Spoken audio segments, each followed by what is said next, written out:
Did y'all know that John Mayer is dating Katy Perry?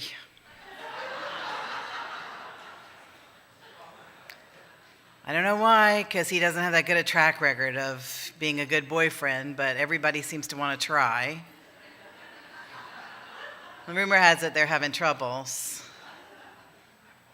She seems to be doing fine, though. According to her Twitter feed, she just helped a friend of hers deliver her baby in her friend's apartment, so she can add that to her resume now. The Oscars are tonight. I have a Buddhist monk friend who lives in a monastery in Kathmandu, and he loves the Oscars. Yeah, there's another stereotype that just went like, psh. Anyway, he can tell you who won Best Picture in 1987. He can tell you who won Best Supporting Actress 1962. He just knows everything about the Oscars. And so I know he's excited tonight, and I think he's probably wondering what Julia Roberts is going to wear.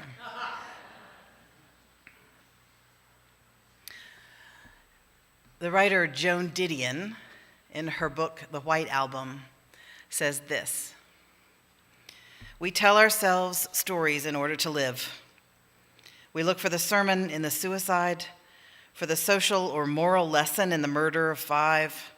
We interpret what we see, select the most workable of the multiple choices.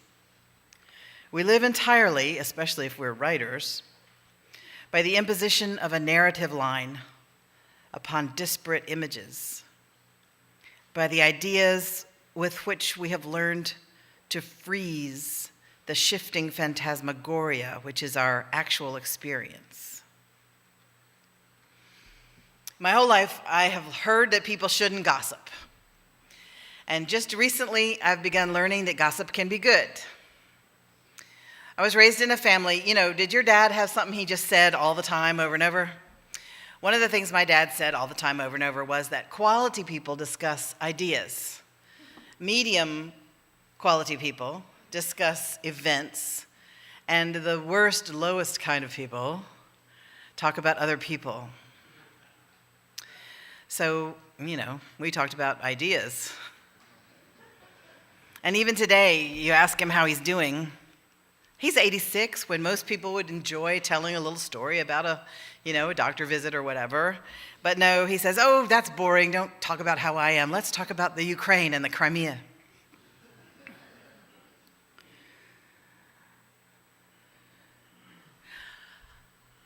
One of my spiritual teachers is named Byron Katie, and she has a book called Loving What Is. And what she says is that we suffer when our thoughts argue with reality.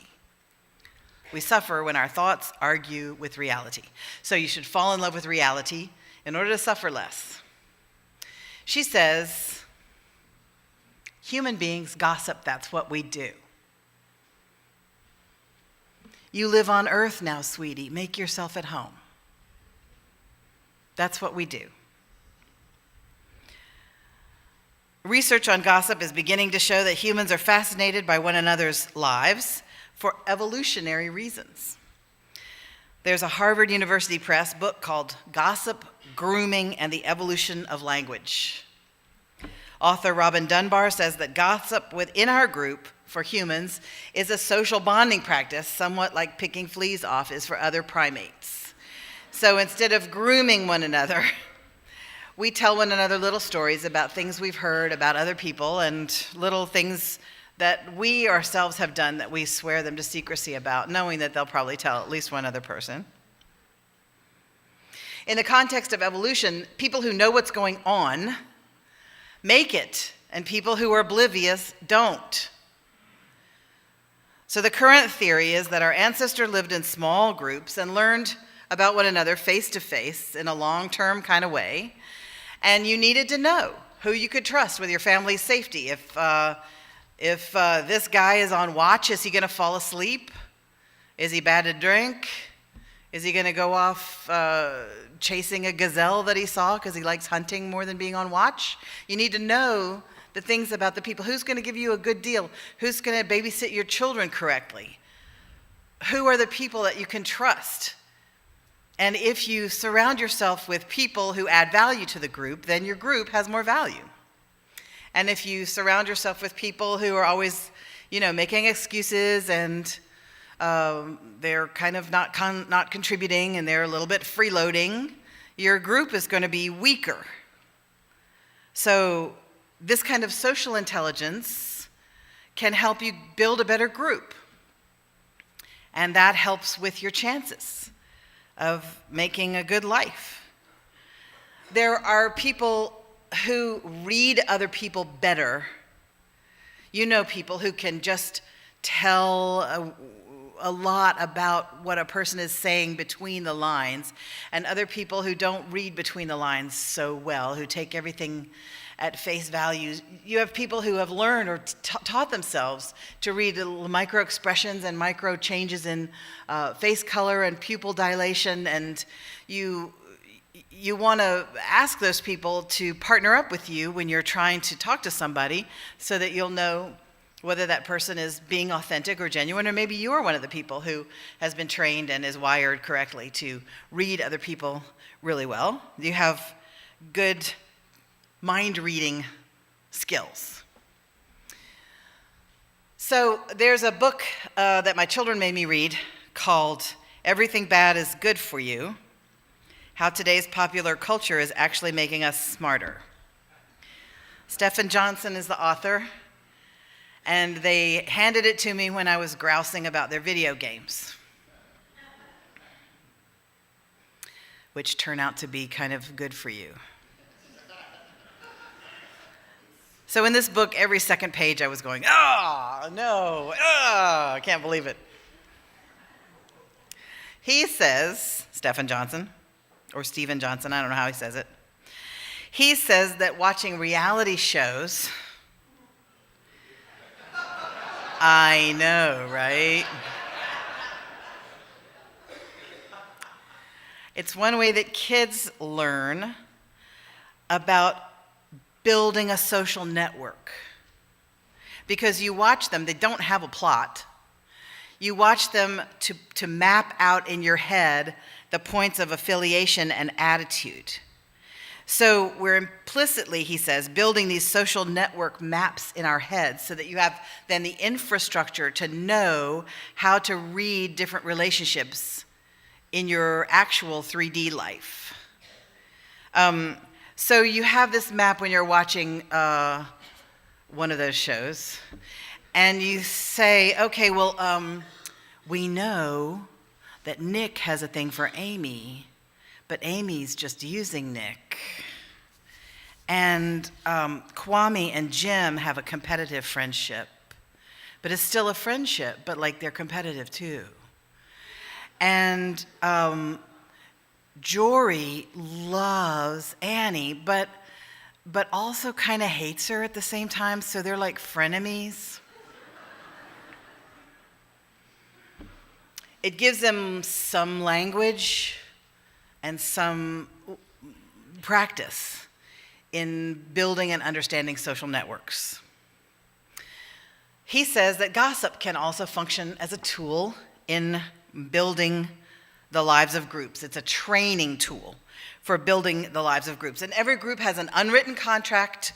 There are rules that you shouldn't break, and you know you've broken them, and everybody who's married or partnered into another family knows what it feels like when you unwittingly trip over one of those rules and break the rule.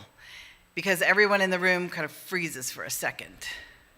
And sometimes if it's really bad, they kind of look through you for the next couple of visits until they're finally making eye contact again.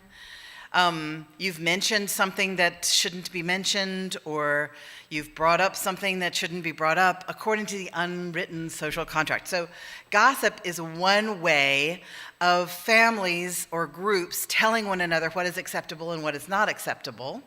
Because if somebody broke one of the rules, and you can say in a group, oh my goodness, Aunt Louisa's children are just running wild. They're running wild, and you know why? It's because she married outside her faith.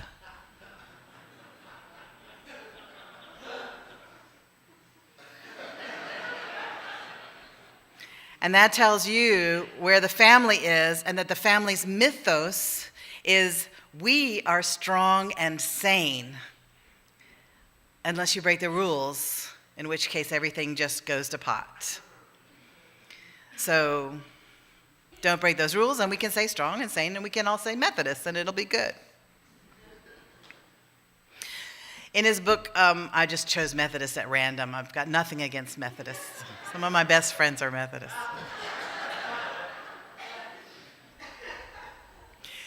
One book entitled Hierarchy in the Forest, The Evolution of Egalitarian Behavior by a man named Christopher Bamey.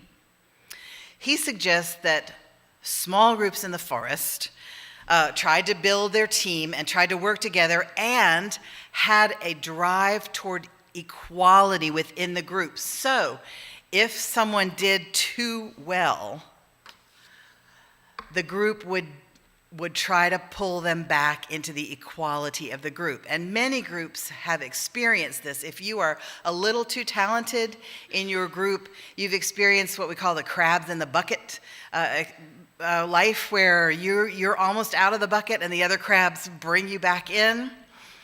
So the egalitarianism of this kind of gossip goes like, well, people who have, have a fascination with stars or with people who have power, and then I also want to tear them down so that we can feel egalitarian again. Because in a group, I'm comparing my insides, which I know a lot about, to your outsides, which look pretty polished and perfect. And it would do me good in my self-esteem department if I could open up the polish a little bit, get some polish remover, honey, and open up and see inside. So we want to go, oh yes, he is a congressman, but he also smokes crack. Oh yes, I know he won the Nobel Prize, but he's sleeping with his secretary. Oh yes, she is a child-raising expert. Her children hate her. And that makes us feel better. So gossip has a number of different effects. One, it can strengthen relationships among workers and colleagues, unless the gossip is just destructive. Some gossip is. But if it's just telling stories about what's going on with different people, then it can strengthen relationships. It can reinforce shared values. Some people, they sacrifice their lives in order to become cautionary tales for the group. This is not something you want to do. And yet every family has them. But you find out what happens in life by watching other people. You can find out what is divorce like by watching people who go through divorce. What is aging like? You watch people who are aging. Why do some people age differently from others? What is karma all about? Can I watch that happen in my group? And even people who are older, who compare knee replacement scars and stories of doctor visits and dental problems and whatever, we are strengthening our physical intelligence so that we can just say to the group, I've got this tingle right back here that just won't go away. It's like somebody's got an electrical kind of thing on my neck, and someone will go, oh yeah, my Aunt Mimi had that, and it turned out it was nothing. Or it turned out it was a brain tumor or whatever. But it's useful because a lot of times people don't have, their immediate thought is not to go to the doctor first. They want to check with their friends to see if anybody's had this before so that they can tell, oh, when you get pregnant, it's terrible. People start coming out of the woodwork to tell you about their pregnancies, but it's never the good stuff. I don't know why. You get pregnant and soon people just surround you with these horror stories. And they're like, oh, honey, oh no. My labor was 3.5 days. Most of it on the George Washington Bridge. I was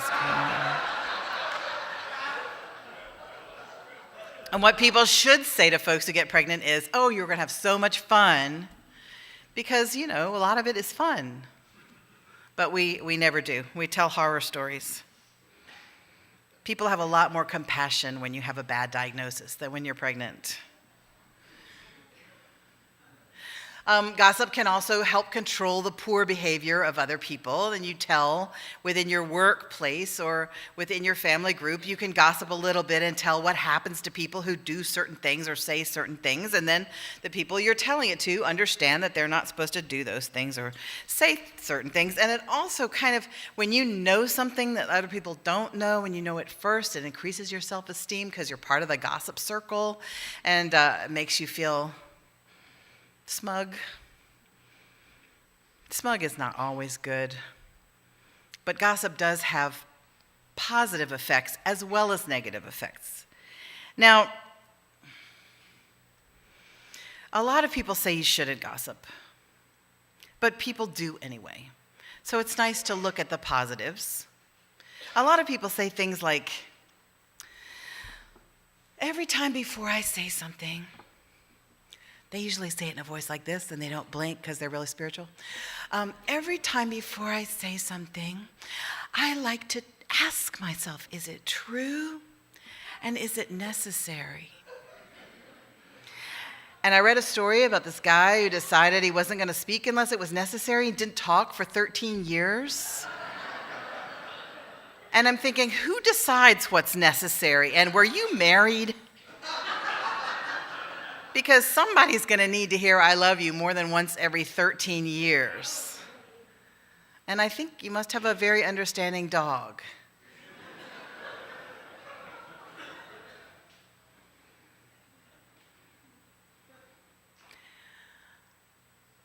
I just watched a movie for 2.5 hours about people who didn't think talking was necessary, Nebraska.